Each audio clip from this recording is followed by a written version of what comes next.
Maravilha. Vamos abrir a nossa Bíblia no livro de Êxodo.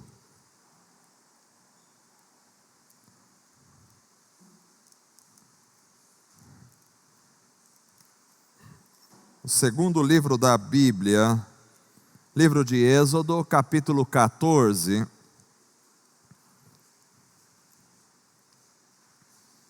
Eu disse ao Rodolfo, hoje a mensagem é mais curta, vou pregar só um versículo. Ele disse, duvido. Vamos ver se eu consigo pregar em menos de uma hora. Êxodo capítulo 14, apenas o verso de número 15.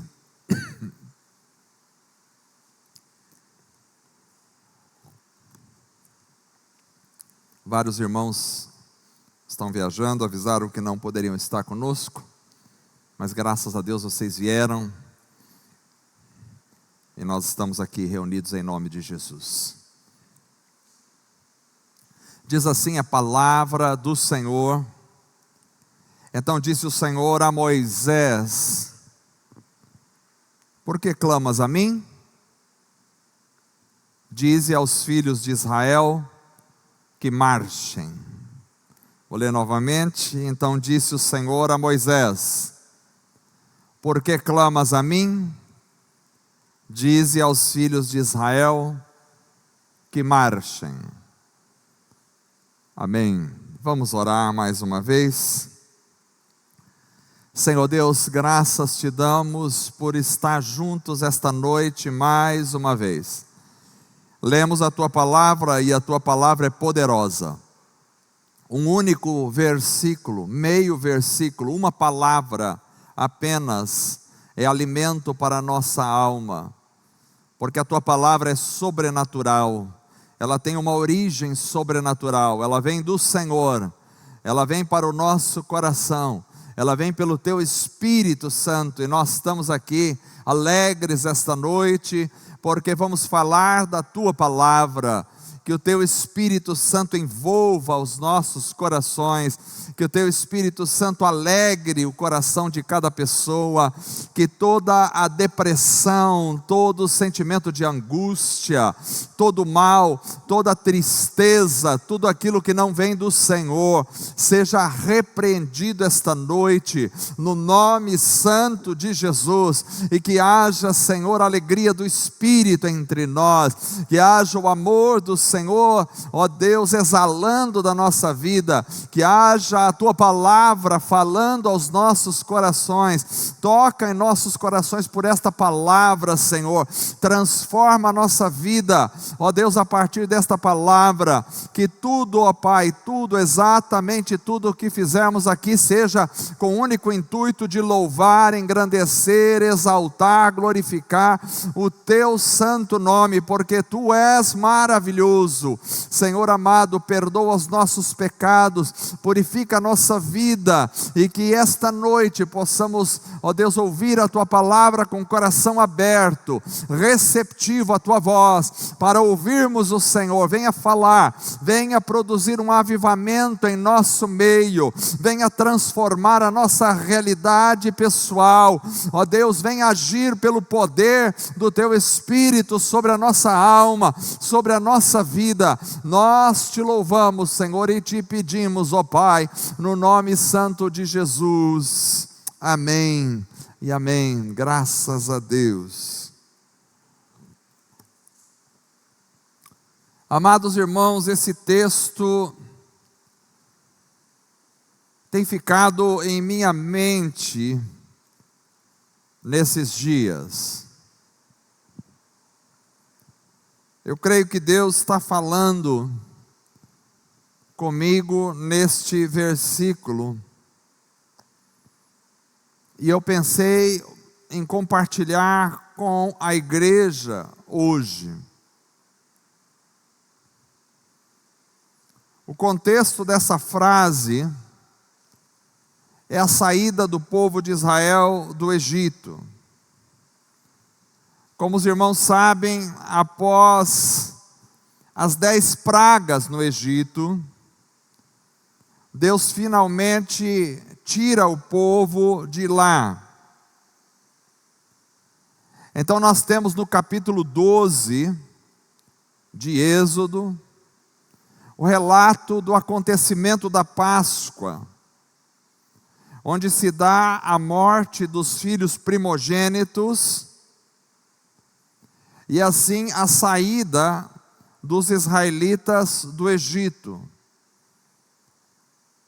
E aí vamos para o capítulo 13, onde acontece a ordem de Deus para santificar todo primogênito.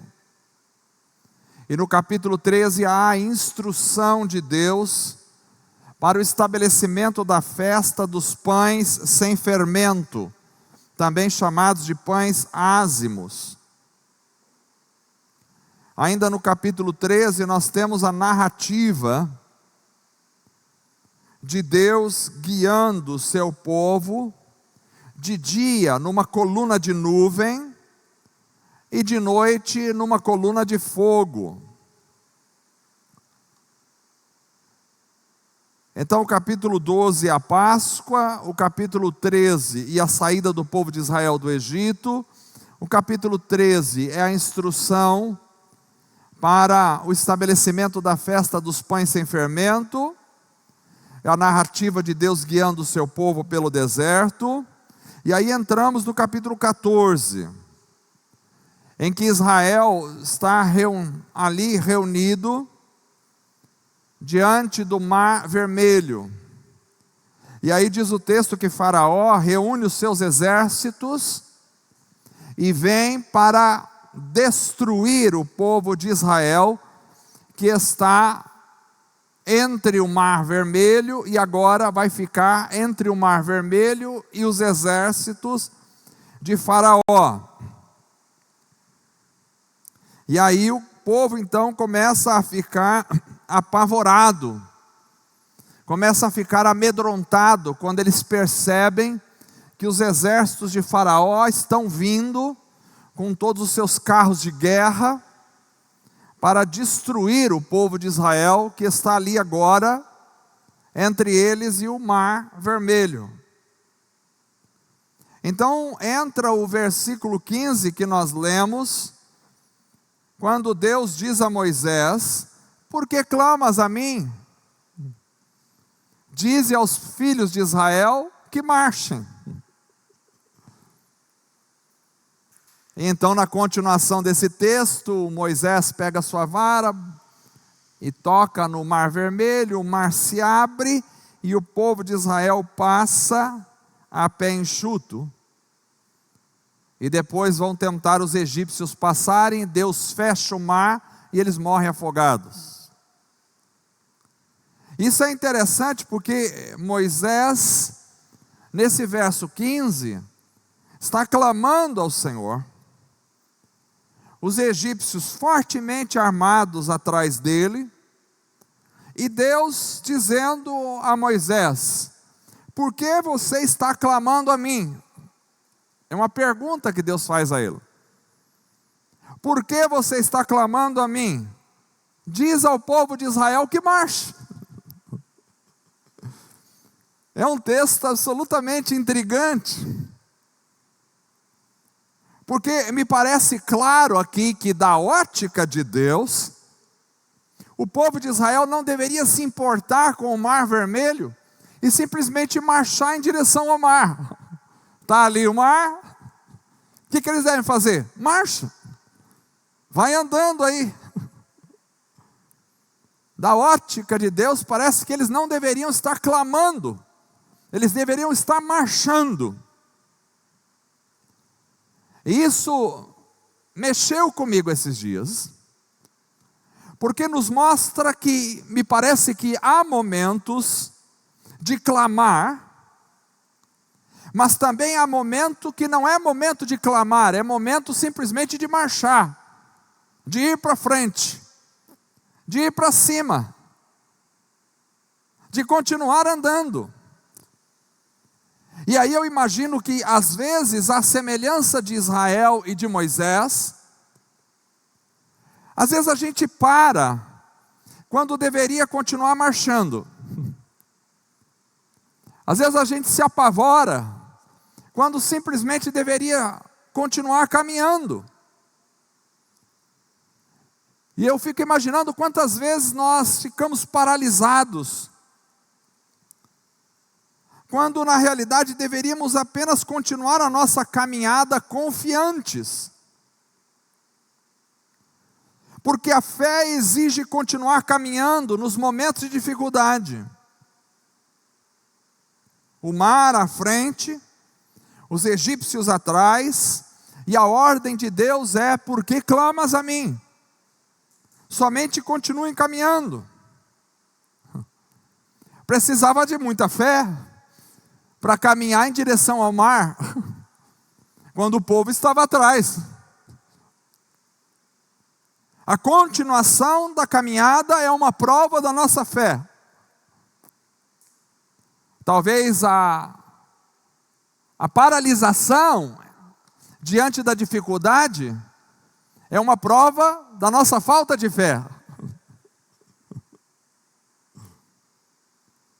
Porque Deus espera a continuação da caminhada. É interessante porque eu estava ali há pouco pensando nesse mesmo texto, e me veio à mente algo que eu não tinha notado enquanto escrevia a mensagem. E é de que Moisés, para atravessar o mar, parou, tocou, e o mar se abriu. Mas não foi o primeiro confronto do homem com as águas. Não foi o último confronto, do homem com as águas. Porque Josué também chega diante do Rio Jordão, e Deus fala: pode caminhar aí. E quando os pés dos sacerdotes colocaram o pé na água, o Rio Jordão se abriu, e eles passaram o pé enxuto. Mas também não foi a última instância em que isso aconteceu, porque esses tempos atrás eu preguei sobre Elias, e Elias chegou diante do Rio Jordão, dobrou a capa, bateu na água, e o Rio Jordão se abriu. Me parece que houve uma maturidade revelacional, que lá em Moisés, Deus precisou chamar a atenção. Você está clamando o quê? Vai indo. Elias já sabia o caminho, já tinha uma certa maturidade revelacional maior. Ele simplesmente bate a capa na água e a água se abre, e ele passa. E aí Eliseu, o aprendiz de Elias, quando volta e vai passar pelo Rio Jordão novamente, ele pega a capa de Elias, dobra a capa e clama: onde está o Deus de Elias? E bate na água, e a água se abre novamente. E é interessante porque mostra que o homem e a água estão em desarmonia. Para o homem passar, a água tem que abrir. O homem não consegue passar se a água não abrir, porque há um desequilíbrio na natureza. Quando o pecado entrou, ele colocou o homem em posição antagônica, contrária à natureza. E agora, se o homem passa pela água, a água o afoga. Então a água precisa se afastar para o homem passar. Mas houve um momento da história, e a maturidade não tinha chegado a este ponto, porque o homem não tinha esse poder. A lei precisava dividir água de homens com Moisés.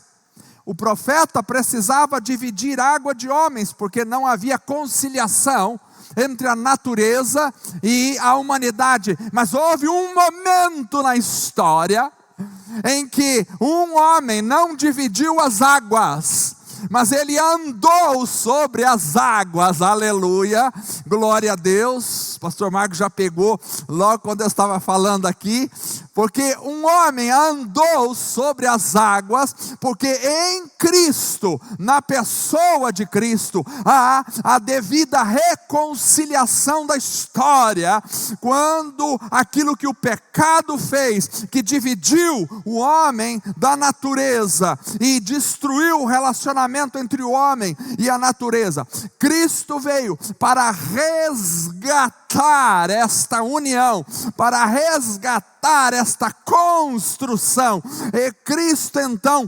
andou sobre as águas. Ele não dividiu as águas, ele mostrou a harmonia que ele vinha trazer entre a criação e o Criador, entre o homem e aquilo que foi criado, entre o homem e a natureza. E Cristo andou sobre as águas para nos mostrar que em Cristo haveria uma reconciliação, aquilo que era irreconciliável, aquilo que não poderia ser reconciliado pelo homem, aquilo que estava eternamente dividido. Em Cristo haveria uma restauração da vida do homem com a natureza, e a palavra de Deus nos diz que a natureza aguarda e geme, aguardando no dia em que finalmente homem e natureza estarão novamente unidos para a glória de Deus Pai, a partir de Cristo Jesus. Aleluia, graças a Deus, aleluia. Bom, isso dava uma outra mensagem, voltando. Eu acho que não vai ser rápida. Você estava certo. A continuação da caminhada é a prova da nossa fé. E Deus espera de nós que continuemos em direção às dificuldades, sem parar, sem olhar para trás. Mesmo que pareça morte na perspectiva humana, nós precisamos apenas confiar nele.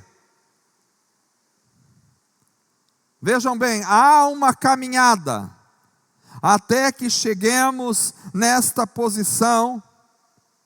Há uma caminhada até que consigamos chegar a esta posição de viver uma vida triunfante na presença do Senhor. Olhando para a história de Israel, nós aprendemos que há um processo, e houve um processo em Moisés, para que eles chegassem neste ponto, onde Deus diz: por que clamas? Marche. Houve um processo até chegar aí. Não é qualquer um que poderia marchar simplesmente. Houve um processo. E olhando para a história de Israel, nós aprendemos que para podermos caminhar diante das dificuldades, nós precisamos, primeiro, passar pela experiência do sangue do Cordeiro. No capítulo 12, nós, se lermos, percebemos que Israel passa pela Páscoa.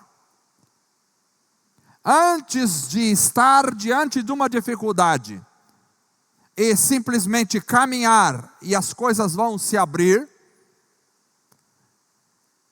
precisa-se um processo. E o primeiro passo desse processo é o sangue do Cordeiro. É isso que acontece com Israel. O mar não se abre enquanto eles não passam pelo sangue do Cordeiro. Na Páscoa nós temos a libertação da morte a partir do sangue. Deus disse a Moisés: vendo eu o sangue, passarei por cima de vós e não ferirei o filho primogênito. Vendo eu o sangue, para que alguém possa caminhar confiantemente em direção às dificuldades, precisa passar pela experiência do sangue do Cordeiro. Primeiro passo para Israel, eles precisavam passar pela experiência do sangue. Aquele sangue no Egito representava o sangue de Cristo, como vocês sabem, nos libertando da morte e da escravidão do pecado. Porque se alguém não passou pela libertação do sangue, não pode caminhar, não pode se embrenhar na jornada. Só entra para a jornada quem passou pela experiência do sangue. A saída do Egito não vem, senão depois do sangue do Cordeiro. Primeiro é o sangue, depois a experiência. É o sangue do Cordeiro que liberta da morte. É o sangue do Cordeiro que traz a libertação da escravidão. Porque se não fosse o sangue, os israelitas seriam condenados à morte. Se não fosse o sangue, os israelitas estariam escravos no Egito para sempre. Porque é o sangue do Cordeiro que traz a libertação da escravidão, é o sangue do Cordeiro que traz a nova vida. Vejam bem, irmãos, tem gente tentando iniciar a caminhada sem o sangue do Cordeiro. Preste atenção vocês, o sangue do Cordeiro. Não é possível iniciar a caminhada sem o sangue. As pessoas podem até encontrar uma igreja. As pessoas podem até fazer o curso dos 10 passos para a iniciação do batismo. Podem até passar pelas águas, pelo batismo. Podem até aprender os cânticos da igreja. Podem até recitar salmos de cor. Podem aprender as liturgias do domingo à noite, mas se não passarem pela experiência do sangue do Cordeiro, elas não são libertas da morte e da escravidão. Não são libertas.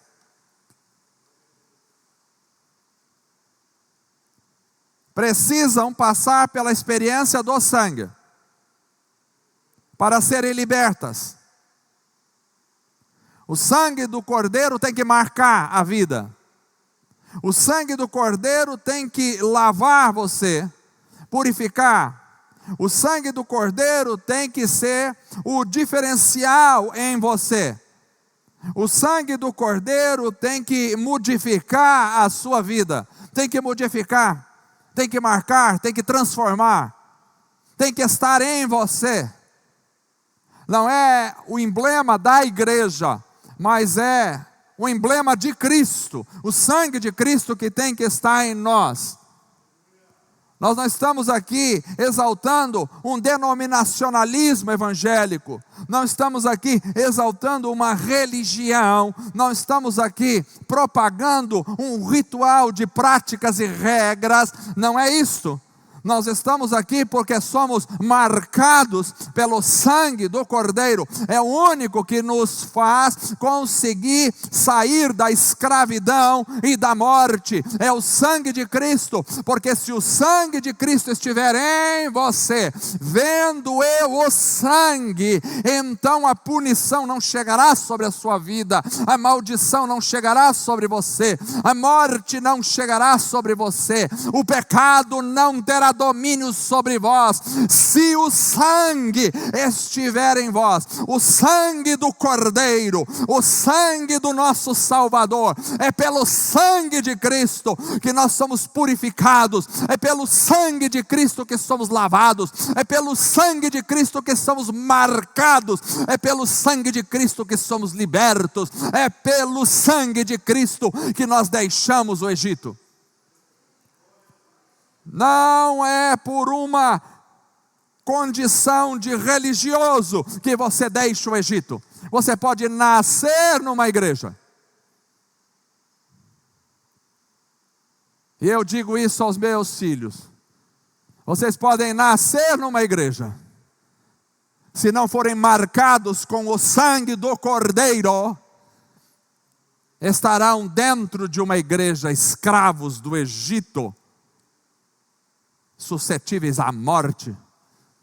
Mas se o sangue estiver em vós, se o sangue estiver em vós, então a experiência do sangue, primeiro é o sangue. O sangue é o primeiro passo em direção à caminhada. Tem gente caminhando sem sangue, e está andando como aqueles que vão fazer uma caminhada na esteira, né? Esteira na academia, que a gente anda e não sai do lugar. Estão andando, mas espiritualmente não saíram do lugar. Estão presos no Egito. Primeiro é o sangue. Após o sangue, vem o segundo passo em direção a uma caminhada confiante. Só pode ouvir de Deus. Marche em direção à dificuldade se você passou pelo sangue. Mas tem um segundo passo, que está no capítulo 13. Após o povo de Israel passar pela experiência do sangue, vem o passar pela experiência da santificação. Deus diz no capítulo 13 a Moisés: santifica-me todo o primogênito, santifica-me. Santifica-me. E depois ele vai falar neste mesmo capítulo sobre a festa dos pães sem fermento, ou pães ázimos. Eram 7 dias comendo pães sem fermento. E o fermento é uma figura do pecado em muitos textos bíblicos. Então, pães sem fermento significam vida de santidade, de santificação, vida de ausência do pecado, vida de consagração. Então, por aqui nós entendemos que para caminharmos e enfrentarmos as lutas sem parar, precisamos de uma vida de santificação. Santificação. Sem santificação não é possível iniciarmos a jornada, porque Deus vai no meio do povo. O final do capítulo 13, verso 21 diz: e o Senhor ia adiante deles de dia numa coluna de nuvem para os guiar pelo caminho, e de noite numa coluna de fogo para os iluminar, para que caminhassem de dia e de noite. Deus vai convosco, mas Deus não vai em meio ao pecado. Por isso a santificação era algo imprescindível para iniciar a caminhada. Talvez alguém pode achar que a caminhada não precisa de santidade, mas está completamente enganado, porque muitos estão tentando iniciar a caminhada de qualquer jeito, e não conseguirão vencer os obstáculos. Eles só ouvem de Deus: marche em direção à dificuldade, depois que eles passaram pela libertação do sangue, e depois que eles passaram pelo processo de purificação e santificação ao Senhor.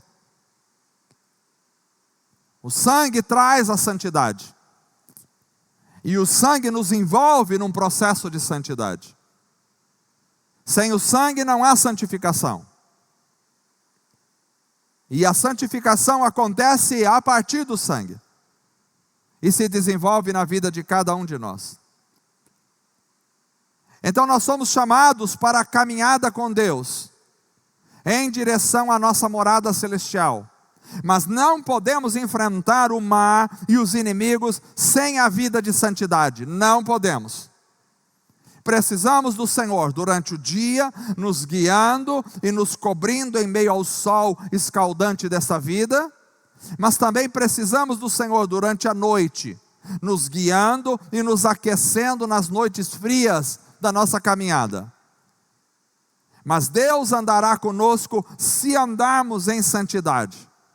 Josué capítulo 3, verso 5 diz: santificai-vos, porque amanhã fará o Senhor maravilha no meio de vós.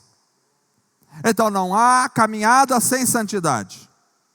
Por isso Deus tinha dito a Moisés, no livro de Êxodo, capítulo 33, verso 3, Deus diz: eu não subirei no meio de ti, porque és povo de dura cerviz, está falando do povo de Israel, para que eu não te consuma no caminho.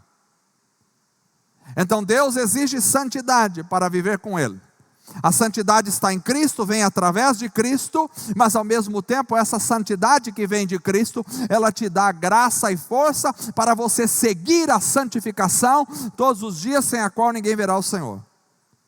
Então não há como caminharmos com êxito em direção às lutas, se não tivermos uma vida de santidade. Santidade. Por que clamas a mim? Diga ao povo que marche. Mas que povo vai marchar? O povo que passou pela experiência do sangue e o povo que passou pela experiência da santificação. Não tem como marcharmos se a experiência do sangue não estiver em nós e a vida de santidade não fazer parte da nossa vida. Hoje em dia a santidade é uma coisa meio fora de moda. Fora de moda. No meio da igreja. Quando eu me converti, se falava muito em santidade. E a gente buscava a santificação. E o que é buscar a santificação? Buscar a santificação é dar espaço para Deus trabalhar na sua vida. Se tem alguma coisa que você faz que entristece o Espírito Santo, e o Espírito Santo fala ao seu coração, você deixa de fazer. Isso é buscar a santificação. Buscar a santificação é trilhar o caminho da cruz. Buscar a santificação é ouvir a voz de Deus. E se Deus está falando: filho, isso que você fez, isso que você falou, da forma com que você agiu, está errado, peça perdão. Você pede perdão, você se arrepende, você diz: eu quero mudar. Isso é buscar a santificação. Buscar a santificação é ter a capacidade de virar para a esposa e dizer: me perdoe, eu errei, quero mudar, e buscar mudança. Isso é buscar a santificação. Buscar a santificação é a esposa dizer para o meu marido: eu pequei contra você, eu errei, me perdoe e eu quero mudar de vida. E é isso aí, é a santificação. Santificação é pais lidando com filhos debaixo da palavra, é filhos lidando com os pais debaixo da palavra. Isso é santificação. Santificação é os irmãos observando aquilo que os meus olhos contemplam e que traz pecado sobre o meu coração. Eu não colocarei coisa má diante dos meus olhos. Isso é santificação. Santificação é como, porque hoje em dia as pessoas colocam uma capa de maturidade que é maligna. Se por um lado tem aqueles religiosos que nunca se veem como santos, porque acham que a santidade está só nas suas ações e nunca naquilo que Cristo fez. E nós temos que saber que a santificação, ela é instantânea pelo que Cristo fez na cruz, e ela é progressiva a partir daquilo que Cristo fez, e pelo poder de Cristo nós vamos caminhando em santidade. Se por um lado temos os religiosos que nunca estão santos, por outro lado temos os liberais que colocaram uma capa de maturidade, que disseram: bom, já estou maduro, eu posso falar o que eu quiser, eu posso colocar o que for diante dos meus olhos, que nada me atinge mais, eu posso viver do jeito que eu quiser, que eu já sou santo, eu posso agir do jeito que eu quiser, que está tudo certo. Não, não está tudo certo. Quanto mais próximo você está da luz, mais você vê suas falhas. Quando você olha para você mesmo e não vê falha nenhuma, desconfie que você está distante da luz. Porque quanto mais próximo da luz você anda, mais você vê seus erros, suas falhas, seus pecados, e diz: Deus, eu preciso mudar nisso, eu preciso melhorar aquilo, eu preciso melhorar o outro. Quando você dobra o seu joelho e não tem nada para confessar a Deus, não enxerga nenhum erro em você mesmo, não enxerga nenhum pecado em você mesmo, ou você já morreu, está lá na glória já com o Senhor, já foi glorificado, ou você está vivendo um surto psicótico, que não consegue enxergar você mesmo quem você é, espiritual. Porque quando você se enxerga espiritualmente, você vê que você tem coisa a mudar. Todos nós temos coisa a melhorar. Todos nós temos coisas a mudar. Todos nós cometemos pecados. Todos nós falamos o que não deve falar em algum momento. Todos nós pensamos o que não deveríamos pensar em algum momento. Todos nós agimos de forma que não deveria ser naquele momento. Deus, me perdoa, eu fui estressado, eu fui estúpido naquela hora, eu falei, quando vi já tinha falado, machuquei o coração de um de outro. Senhor, eu fiz isso, eu fiz. Todos nós temos coisas que nós precisamos nos arrepender diante de Deus, confessar os nossos pecados, nos humilharmos diante do Senhor, e então Deus nos abençoará. Isso é santidade. Santidade é confessar os seus pecados e abandonar os pecados. Ninguém pode ouvir de Deus. Continue marchando, que o mar vai se abrir, se você não passou pela santidade. Mas além disso, e agora terminando, para marcharmos em direção às lutas e dificuldades, nós precisamos também ter a consciência de que a presença de Deus não nos isenta de situações assustadoras. Não nos isenta. A presença de Deus não nos isenta de situações assustadoras. Interessante porque eles estavam sendo guiados por Deus. Mas justamente o próprio Deus disse: vou endurecer o coração de Faraó, para fazer com que Faraó venha ao encontro de vocês, para os perseguir. E ali eu serei glorificado em Faraó. E justamente Deus os envia por um caminho que só tem mar na frente. Não tinha saída.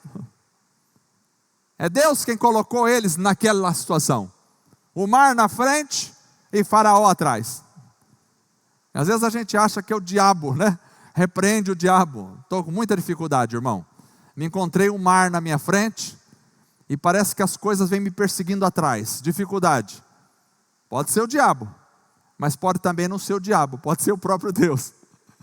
Porque Deus colocou eles numa situação em que à frente só tinha mar e atrás só tinha inimigos. Talvez alguns pudessem pensar: se Deus está conosco, não ficaremos de forma alguma diante de circunstâncias assustadoras. Então, se Deus está conosco, não pode estar acontecendo isso com a gente. Não, pode estar acontecendo sim, e Deus ainda está com você. Não é porque tem uma situação que você não tem o controle sobre ela, que Deus não está com você. Para aprender a marchar sempre, precisamos aprender que a vida com Deus não nos isenta de situações assustadoras, às vezes aparentemente até impossíveis de resolver.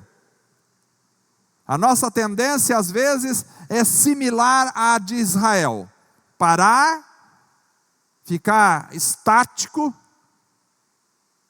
imóvel ou tentar voltar para trás. Mas o Senhor diz: por que clamas a mim? Só vai marchando aí. Mas quem vai ouvir isso de Deus? É preciso ter a consciência de que mesmo com Deus, e até mesmo porque estamos andando com Deus, as coisas vão ser muitas vezes muito difíceis aos olhos humanos.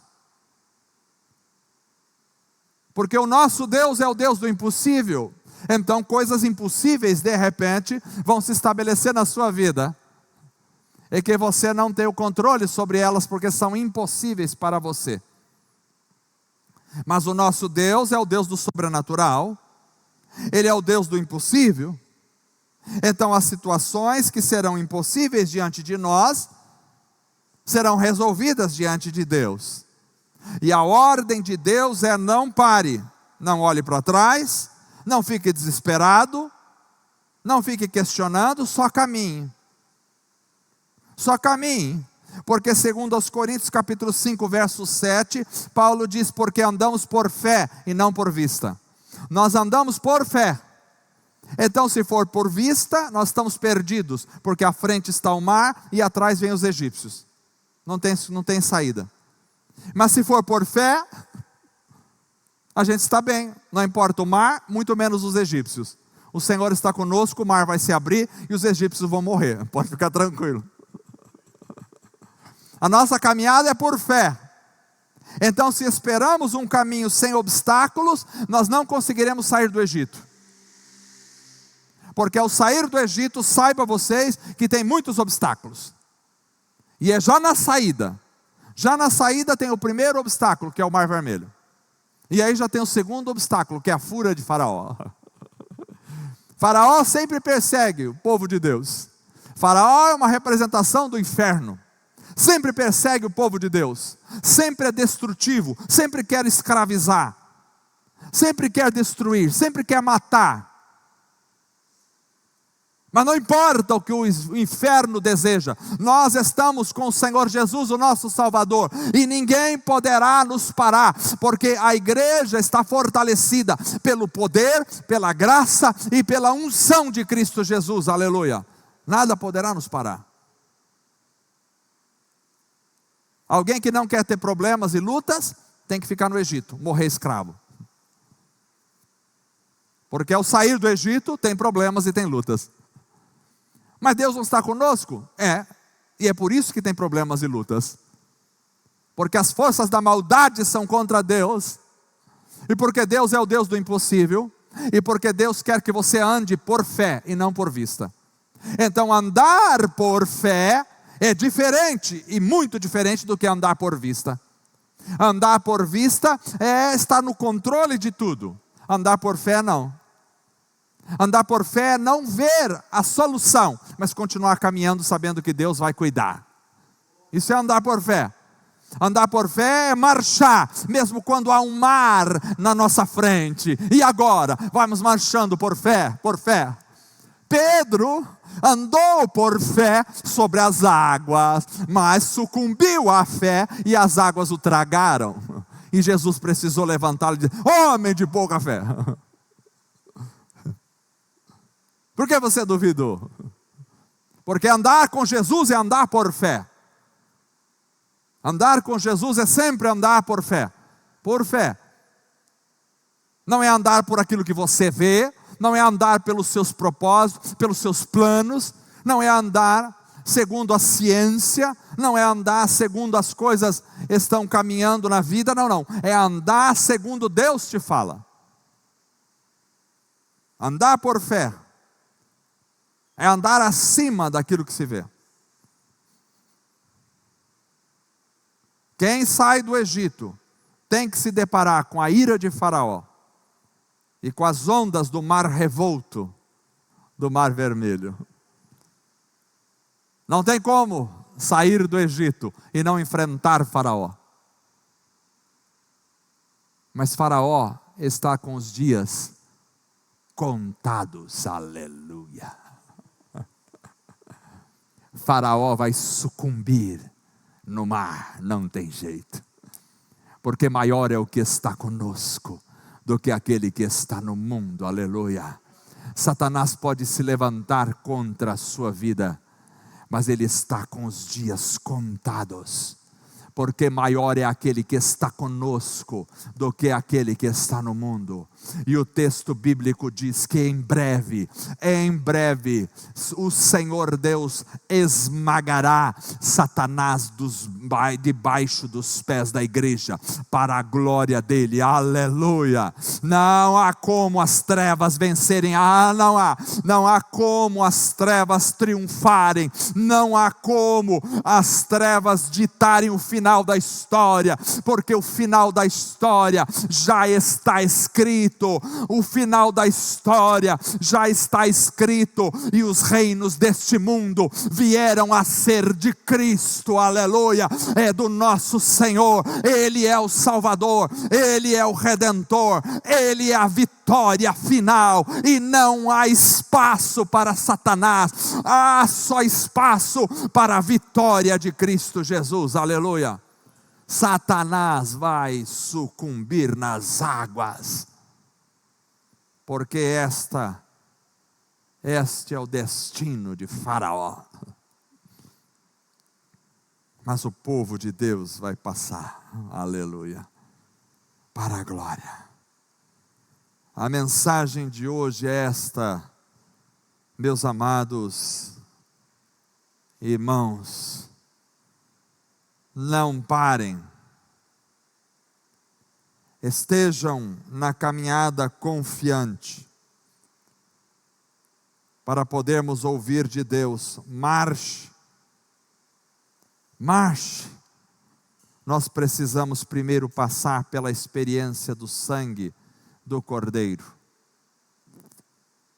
depois passar pela experiência da santidade em nossa vida, tendo a consciência de que a presença de Deus não nos isenta de situações assustadoras, mas nos garante a vitória final. Vamos ficar em pé.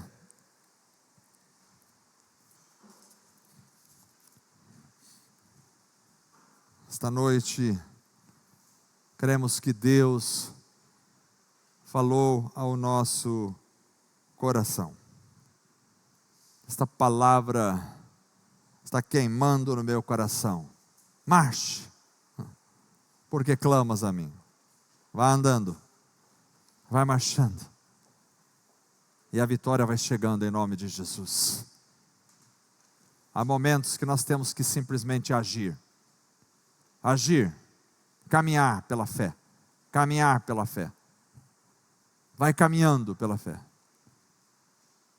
e Deus vai cuidando de você. Vamos orar.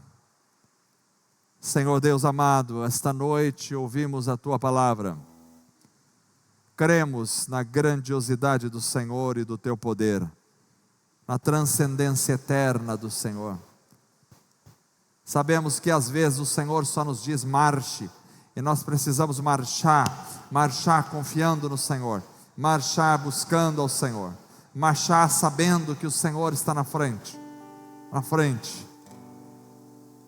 Ó Senhor amado, quantas vezes somos, Senhor, confrontados com o mar à nossa frente, quantas vezes somos amedrontados pelos exércitos de Faraó no nosso encalço, mas sabemos que Tu estás conosco.